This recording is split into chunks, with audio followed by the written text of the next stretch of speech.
బేసిక్గా ఏంటంటే మైనారిటీ బుజ్జగింపులో కూడా మైనారిటీలలో దబాయించే వాళ్ళ బుజ్జగింపు లేదా వాళ్ళ ఒత్తిడికి తలొగ్గడం అన్నది Congress party Nizam. For example, మనం ఎవరైనా సరే బుద్ధి బుర్రా ఉన్నోళ్ళు ఎవరైనా సరే ఒక 8 ఏళ్ళు 10 ఏళ్ల పాపని 60 ఏళ్ళు 70 ఏళ్ళు ఉన్నోడు పెళ్లి చేసుకుంటానంటే ఏమంటాం? ఒకప్పుడు బాల్య వివాహాలు జరిగినాయి అట్లాగా హిందూ సమాజంలో.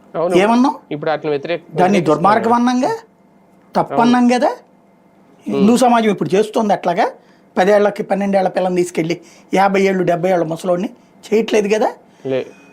ముస్లిం సమాజంలో అట్లాగ చేసిన వాటిని అడ్డుకునేటటువంటి ప్రయత్నం కోర్టు చేసింది. చేస్తే హైదరాబాద్కి సంబంధించినే కదా అప్పుడు జరిగినటువంటి గొడవ. ఏదైతే ఒక చిన్న పాపని తీసుకెళ్ళి 70 ఏళ్ల షేక్ పెళ్లి చేసుకుని తీసుకెళ్తుంటే ఎయిర్పోర్ట్లో ఎయిర్ హోస్టెస్ చూసి కంప్లైంట్ చేయడంతో ఆపితే చివరికి సుప్రీంకోర్టు దాంట్లో కోర్టు దాకా వెళ్ళాక కోర్టు దాన్ని తప్పుపడితే ఏం చేశాడు రాజీవ్ గాంధీ? దానికోసం రాజ్యాంగ సవరణ చేశాడు.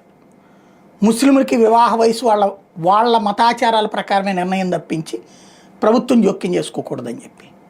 అంటే ముస్లింల్లో మైనర్ అమ్మాయికి చెయ్యొచ్చు, మిగతా వర్గాలు ఎవరైతే రాజ్యాంగాన్ని కోరుకుంటారో వాళ్ళు మాత్రం